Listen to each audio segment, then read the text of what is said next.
Hey everyone, Ryan here at etrailer. Today on our 2012 Toyota 4Runner, we're going to be showing you how to install the Diode Dynamics SS3 Pro fog lights with the backlight. But before we get into that, let's take a minute, we'll check these out and see if they're going to work for you. So a light like this for the 4Runner makes perfect sense to use. You know, for those of you that go off-roading, can always use extra light, right? And even just for regular daily driving, you know, it definitely doesn't hurt to have more visibility. And with these, being that they're custom made for the 4Runner, they look awesome and they don't look like an afterthought.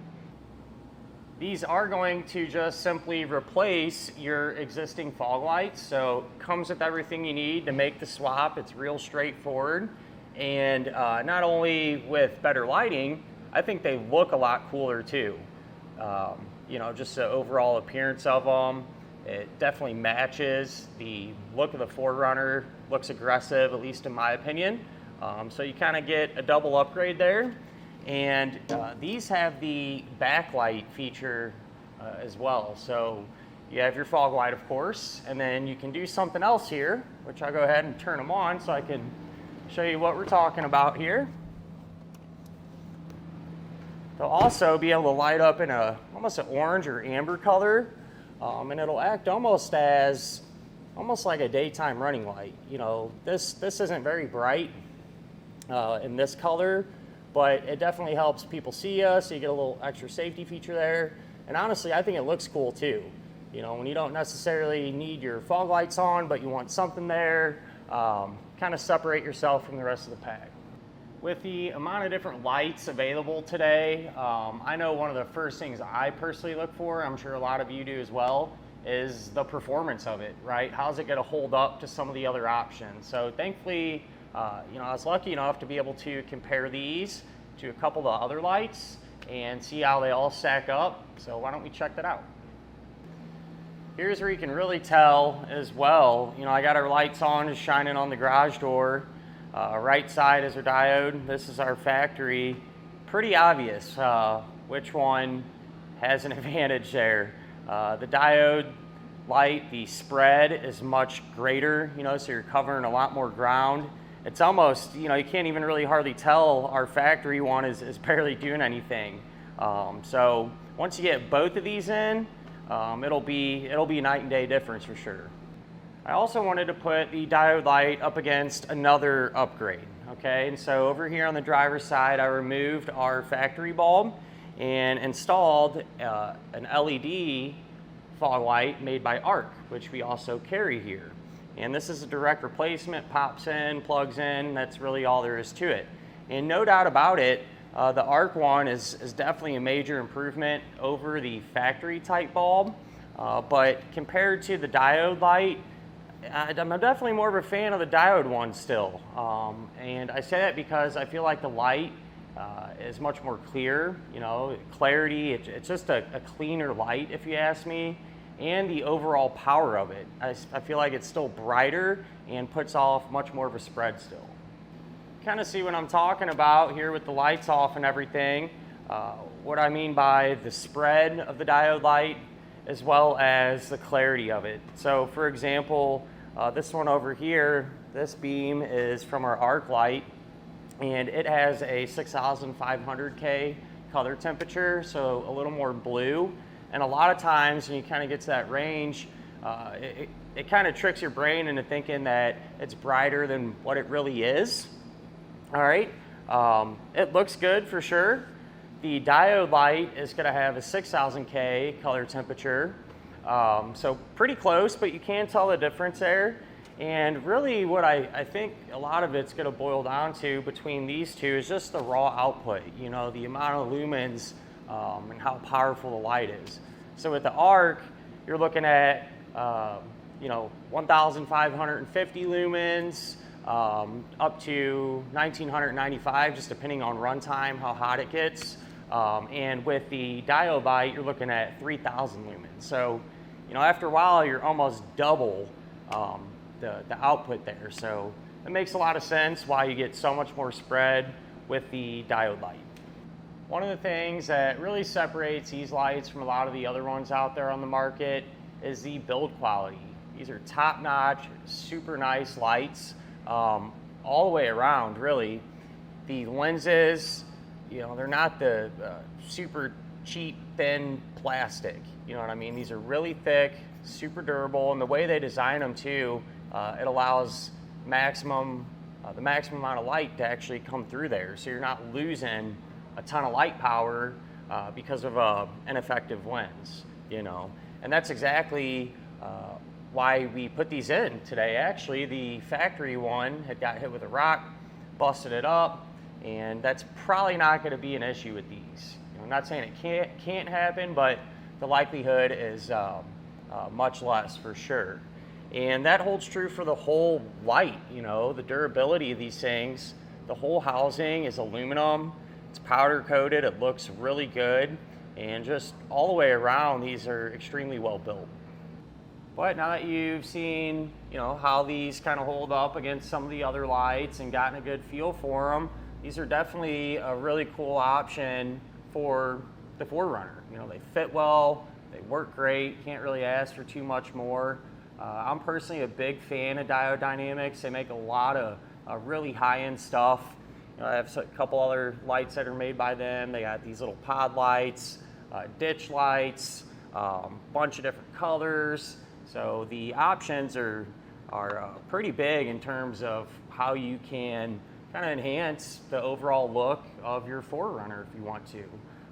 And you know what's really neat as well, Diode Dynamics, they're a company local here to the St. Louis area, and they've been around for a while. I remember years ago going to car shows and stuff and seeing these cars with these really neat lights on them, and a whole lot of people didn't really know about them. You know what I mean? And over the years, they've built this name for themselves, and for good reason. They make really good lighting components, and now they're one of the top contenders out there, at least in my opinion. Really high quality, so lights you won't be disappointed with.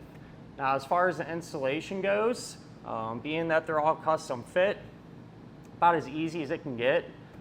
We kind of took it a step further and did a little more custom work, putting the backlights on a switch so we could have full control of them.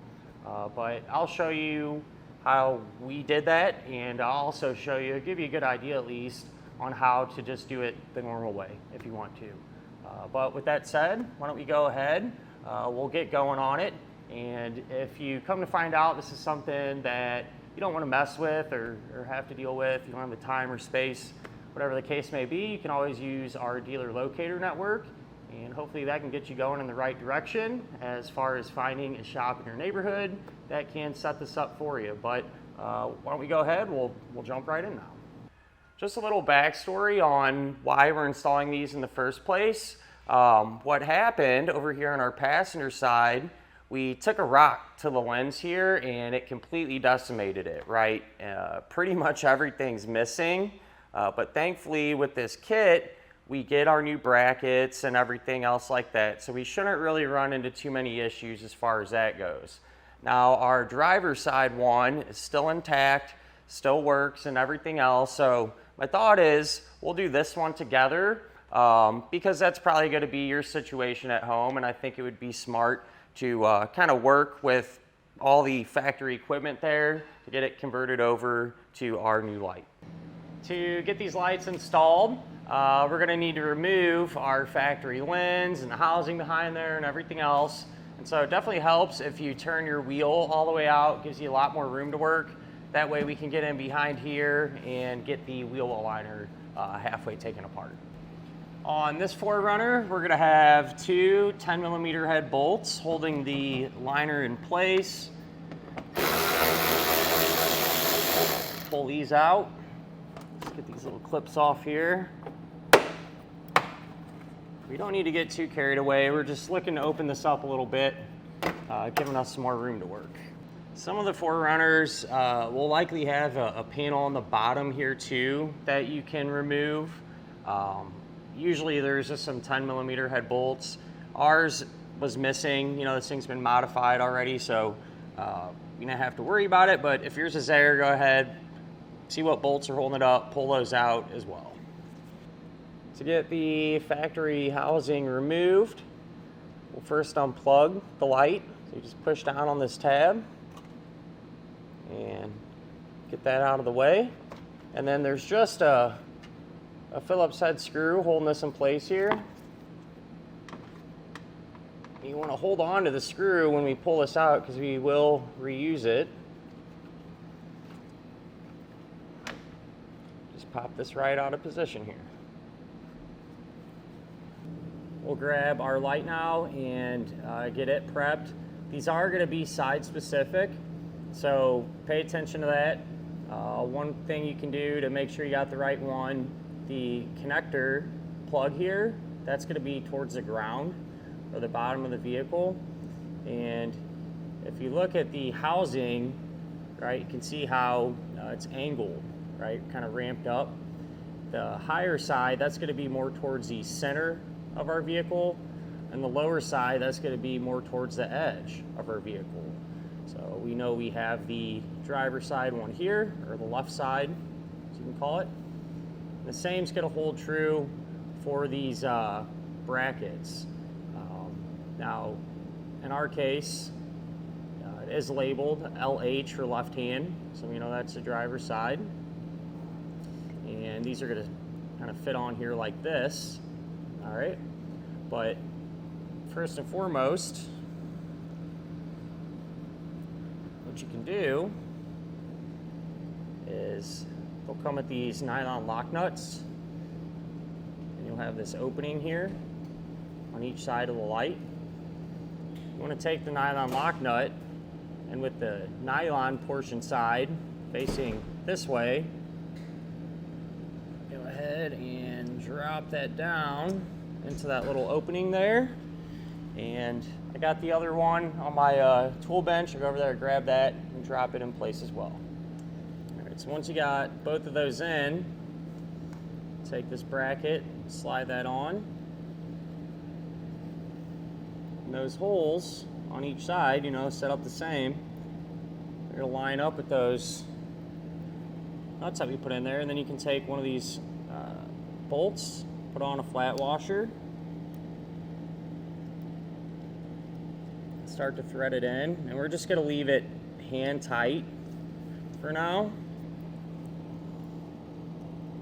Reason being is this is one of the ways we can make our adjustments. You know, so once everything's kind of in place and whatnot, you know, you're able to kind of clock the light and get it adjusted how you want. So that's why we're leaving them hand tight. And then, I guess since we're right here, if you look in this corner here, so this is where the factory screw is going to go. There's a little line that runs across, right? For our 4Runner, we want to make sure that the screw is going to be on the bottom portion of this line, so down here in this area. And that'll set us in the right configuration. And something else to pay attention to as well when you're doing all this, if you look at these pieces, in the bumper, there's going to be a little piece of plastic, right, like a pocket that kind of comes up and goes like this. So when you're installing this light, you want to make sure that you push those into those little pockets or keepers.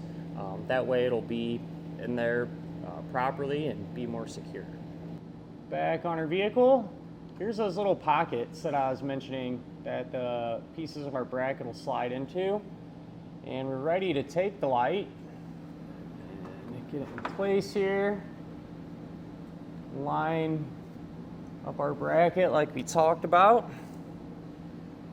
Get our screw going and just tighten it back down.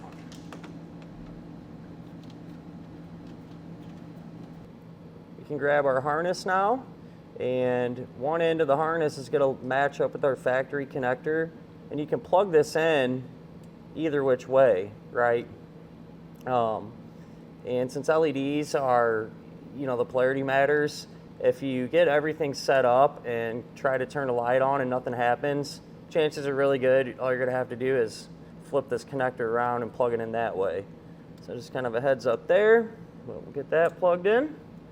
Make sure it's all the way seated, because these connectors are really high quality and you get a good tight fit, so make sure it's plugged in all the way. And then this end is just simply going to plug into the back of the light.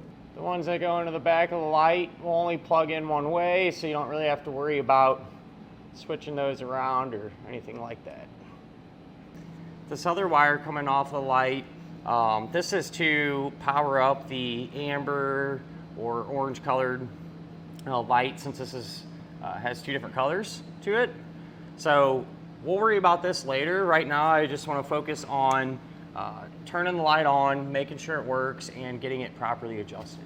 And as far as getting these adjusted, I did something a little bit different. There is some really good instructions in the manual telling you, you park at a certain distance, shine your lights on the door. You can, make some changes that way. Since I'm in my little garage here and it's broad daylight outside, it'd be really hard to do. And so what I did, all right, since I already got the other side installed and this side had the factory light in place, I just shined them on the door in front of me here, and it's a pretty distinct beam that runs across. And so when I went to set the other one, I just lined it up with the factory one, right? So that'll give us a good spread. So I have something to go off of now. So if you can see on the left side here, I'm moving our light up and down. The light more on the right side that's steady, that's where our factory light was shining. And so I'm gonna find that position. We can hold that light steady and get it all secure so it doesn't move. When you're adjusting the lights, you just hold it in position where you want it, and then those screws that we left loose, what you can do is take a 5/32 hex head or Allen key and just snug those down. And that's how you secure it and keep them in the right position. And so once you have both sides all set up, you can take this wire now, and with it, I'm just going to simply push it straight up into the engine compartment. Here's where our wire comes up, and there's a couple of different ways that you can hook this up. Probably the most popular is to tie into the side marker light, all right? And this little piece here, if you lift up on it, kind of tucked in the corner, that's where that side marker light connector is that you can get to do that. Being that we have an oversized battery and it's a little bit tighter over here to begin with, we'll move over to the passenger side. That way you can get a better look at how that actually will look and how to hook it up. Here's a look at that connector, and there's two wires coming out of the back of it. The one you'd want to tie into would be the green wire. The way you would tie that into the wire, they give you these quick splices. And so let's say if this was the wire that you were teeing into, right? You take this, you wrap that around it. And this wire is a little thick, honestly, but just grabbed it so we can demonstrate how it would work. And then you would take some pliers and squeeze down on it. And that'll tee into it. And then this part is already attached, right, from our harness. That would just plug into that like so. And you would do that for each light, each one on each side of the vehicle. But what we're doing is something a little different. We're gonna hook these up to a switch. That way we can manually control if we want the backlight on or not. So the wire over here on our passenger side, I got that routed up, and eventually we'll have it run along our firewall to the driver's side. So what I did here, for our case, I got an additional piece of wire, probably 10 foot long, give or take, and I'm going to strip the end back.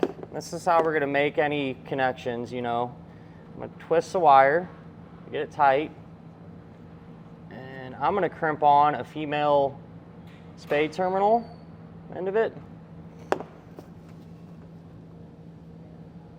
I'm doing it like this. That way, if you ever want to change anything or remove it or whatever, we can just kind of unplug everything. So I got that.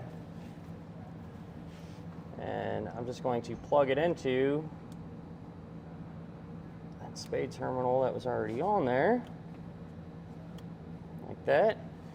And I got this routed over to our driver's side. It's all loose right now. Once we get everything in place, I'll come back and zip tie it up away from anything that's hot or moving or anything along those lines.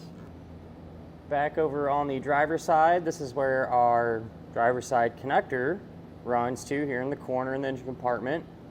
And so what I did, that extra wire that we ran over here, I cut that to length, and then I took the remaining portion of the extra wire, probably 5-6 foot, whatever it is, and stripped these two ends back, right?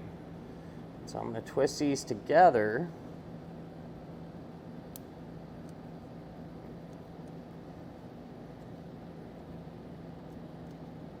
And then I'm going to use a female spade terminal, put that over both ends of the wire.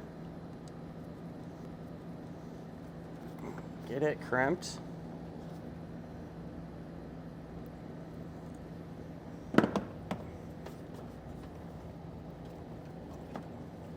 And then our fog light is going to plug into this.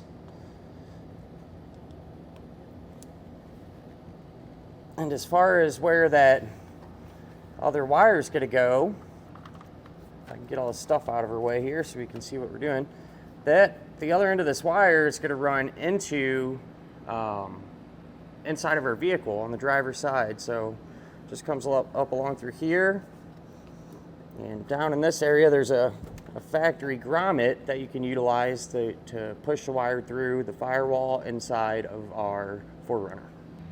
Inside, this is where our black wire runs to, and eventually we're going to route this up to the right side of our steering wheel, but we're going to have another wire that we need to run over there as well, so we might as well set that up at the same time. So what we're going to need to do, I took another length of wire, probably, 2 or 3 foot maybe, and connected it to a fuse tap. All right, and reason being is we need a way to pull power to power up those backlights, and I'm going to get it from our fuse block. So I found an unused fuse opening there that had power when the key's on or the vehicle's running, but no power when it's off. That way, if you forget to flip the switch to turn your lights off, when your car's not running, you're not going to drain your battery. All right, and after doing a little bit of math, how many amps these backlights will pull, it's hardly anything. I think I came up with, it was like 0.6 of an amp or something, maybe even less than that. So I used the smallest fuse I had, which is a 2 amp. Put it in there, and I'll show you the fuse that we're going to be dealing with, or the opening, in a minute here. But whenever you set these up, you want the hot side of the fuse block, you want to plug that part into it, right? So that way power will flow up and actually through the fuse and to our accessory, as opposed to if you did it the other way around, it would just miss the fuse and it wouldn't be fused at all. So I'll go ahead and show you what slot we're going to be dealing with here. If you look at our fuse block here, where my pick is, that's the slot that I'm going to be using. It's this empty one here between the two 10 amp fuses, and that terminal that's on the same side as my pick, that's going to be the hot side. So you want to make sure to set up your fuse holder like we talked about. I got our fuse tab all plugged in, and this is how it looks once you have it all set up. Where those two wires now are going to go are up behind this panel here on the right side of our steering wheel. In our case, we have this party mode switch, and the owner of this vehicle, he doesn't care about the functionality of it, never uses it or anything like that. And so thought was you can have everything look completely stock still, but still be able to use this to control our lights, right?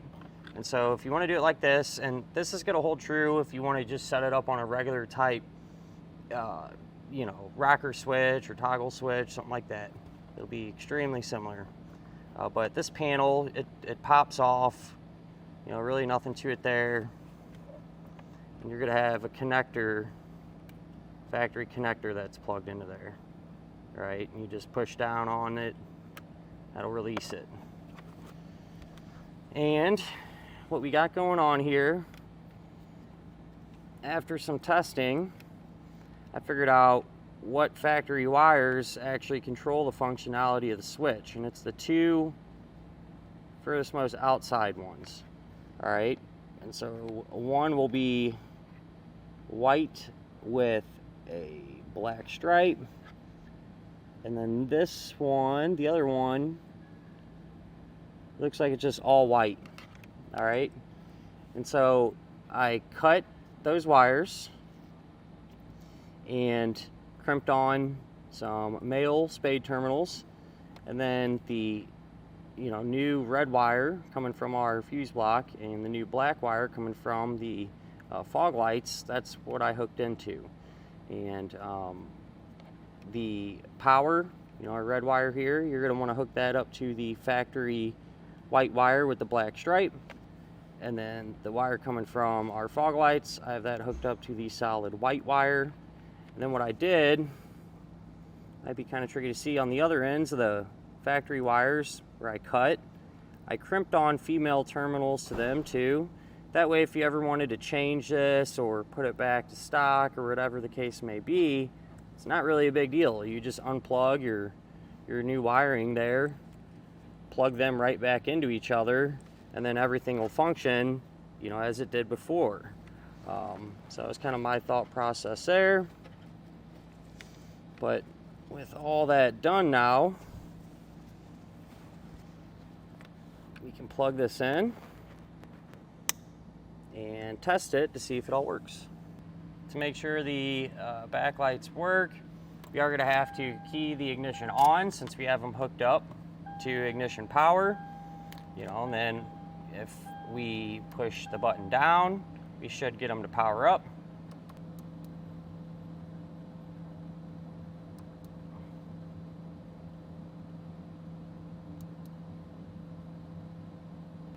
With everything working properly, I was able to re-secure our wheel well liners the opposite way that we removed them, came back, zip tied up our wiring to keep it secure, and cleaned it up. And with that done, that'll finish up our look at and our installation of the Diode Dynamics SS3 Pro fog lights on our 2012 Toyota 4Runner.